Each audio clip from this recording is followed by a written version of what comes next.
Welcome back. More people are seeking professional help to get rid of a cancer-causing chemical called formaldehyde from their furniture in homes. Some treatment firms say cases have spiked by up to 70% compared to last year. Now, we have Sherlyn Seah, our reporter, in the studio to tell us more. So, Sherlyn, tell us more about how you first found out about this issue. Well, interestingly, this whole thing actually sparked from a tip-off we received from a resident, and she talked about, having some unusual smells in her home, and she also noticed that her family, especially her kids, were actually falling ill quite often, even having flu-like symptoms. So I contacted her. I found out it's been happening for actually a few months, and so I made my way down to the house actually, and I was in for quite an experience. But before I share any further, let's perhaps take a look at what transpired. Okay. A house that's all furbished and decorated, but its residents have moved out in a hurry, fleeing a deadly chemical that's been lurking among the wooden cabinets and shelves. Homeowner Ina tells me she had zero clue her family was living in danger. We actually moved into our home in January this year.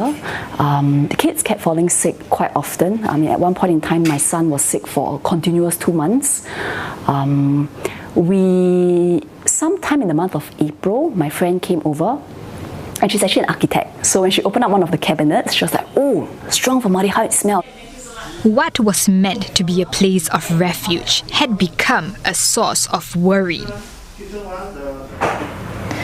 Now, entering a newly furbished room like this, I'm able to smell what some people call the new house smell that comes from the smell of these wood pieces. But upon going closer, I find out that my nose and my eyes are actually starting to sting, and that is a warning sign that there could be a problem. The homeowner has called in air quality specialist Freddie. We soon discovered the problem was everywhere. So the result shows that 0.72, it is way higher than the safety range. Normally, for Singapore standard SS554, the level for formaldehyde has to be 0.08 ppm and below. Usually, for formaldehyde itself is heavy and lingering around 1.2 meter and below. And because for us, we rest more than 6 hours a day in the room, so unknowingly we are inhaling it, and it's quite harmful to the human being. And also for toddler or some infant which is below that height. And one thing to highlight is that formaldehyde will release even more when the temperature is high, especially when the occupants were to prepare their meals. So you can even feel that burning eye sensation, right? See? So this is the result that I've taken, right? So I try to place my meter at the 1.2 meter level, right? And then that is the result, which is already exceeded 0.08 ppm. The place is in need of treatment right away. These workers have arrived to coat affected surfaces with a special solution. We will spray the exposed plywood as well as all the joint lines. So what it does is that it will help to disintegrate this formaldehyde. So we can actually remove it up to 80%.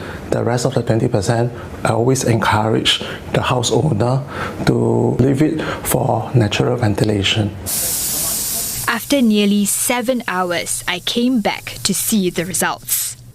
The result shows 0.05, which is within the safety range. It's safe to move in. And with those words, Ina's family can quite literally breathe a sigh of relief.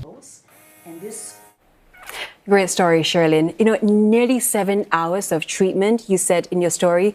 How much does something like that really cost? And is this issue becoming more prevalent? Well, definitely not a cheap process. So in this case in particular, it cost the household nearly $1,000. But that's of course bearing in mind that it is a big unit and there were several areas affected that needed to be treated. But in this case in particular, if you think about it, it's actually almost akin to forking out from the get-go when you're renovating your house. You're spending a bit more on some better quality wood products. But in this case, the homeowner didn't even know what formaldehyde was and how it could cause an issue. And she's also not the only one. So I spoke to some other formaldehyde removal specialists, and they say that they've all seen a spike in cases compared to a year ago. So one firm in particular saw a nearly 70% rise, and they handle about 80 cases a month, and another about a 30% rise. So all these numbers are quite unusual, but they do attribute it to the fact that more people are actually seeking this type of wood furnishings that are a bit more aesthetic looking, but at the same time they want to save on cost.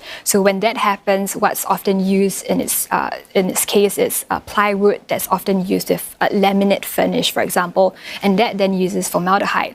But these people don't know exactly, they just are concerned about the cost. So some of these contractors may then procure these materials from unknown sources, from overseas even. And people don't know until often they find out, they're experiencing that phenomenon, and then they find out that it's an issue. I'm curious though, Sherlyn, what was the smell like? You said in your story that it has this strong smell. Yeah, so for me personally, I can still remember the smell. For me, it resembled sort of white vinegar, and I can still remember that stinging sensation. And as I did my research online, people also say that it resembled to them the smell of sour pickles.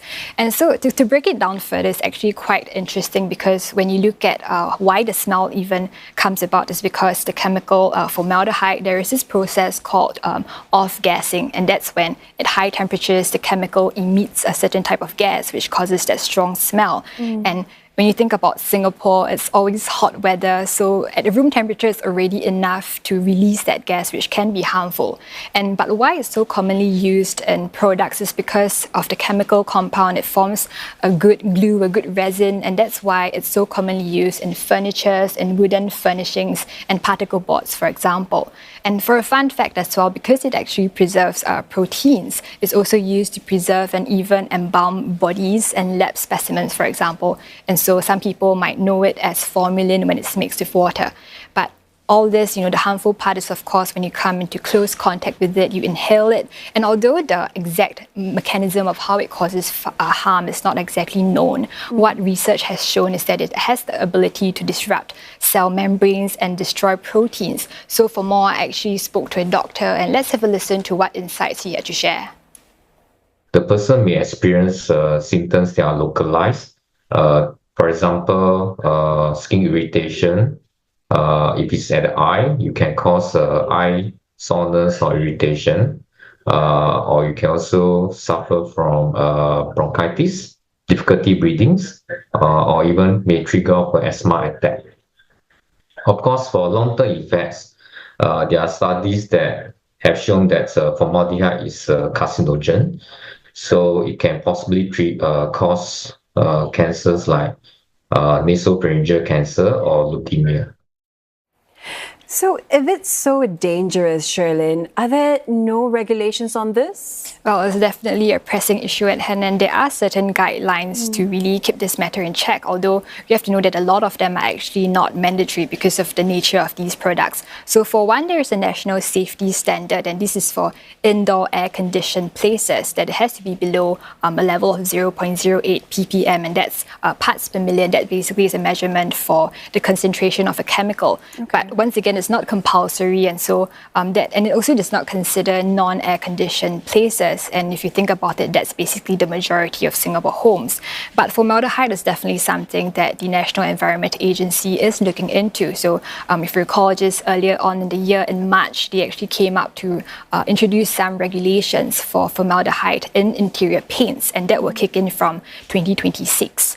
And meanwhile, for contractors, they actually can follow what's called a green mark standard. And there's a voluntary scheme where there are some limits on formaldehyde over a period of time. And they can also use that platform, for example, to procure certain certified products that are formaldehyde-free, or even source for some green alternatives that are safer.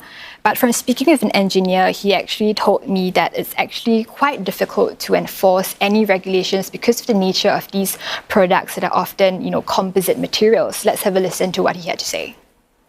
When you assemble everything together, it is not just one single component. They are made up from so many different components together. So it could be that 90% of this material, they do not contain formaldehyde, but it's just that 10% that is causing the issue.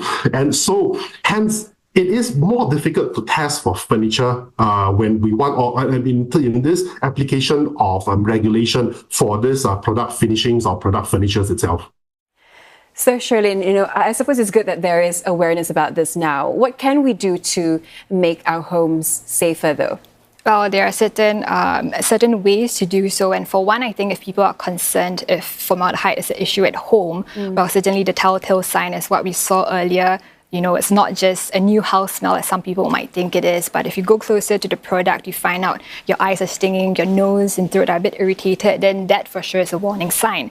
But what's more is also that people can actually turn to a certain DIY test kit. We can see on the screen here, that's how it looks like. It's a sort of a litmus test of sorts. And you put that in the home, you leave it there for a while, and after a while you look out for the color. So this one in particular was actually what the homeowner used to measure in her home. And if you could see earlier on, the color was, at the darkest, and that clearly indicated a worrying level.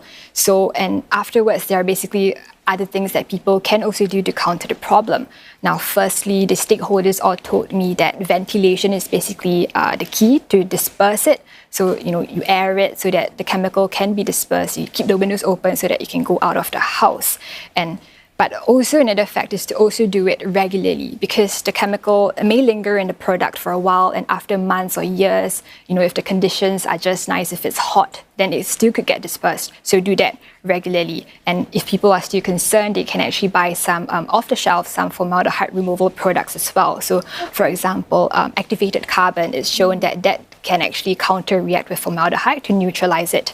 And of course, if it's very bad, then they would have to engage a specialist like what we saw earlier.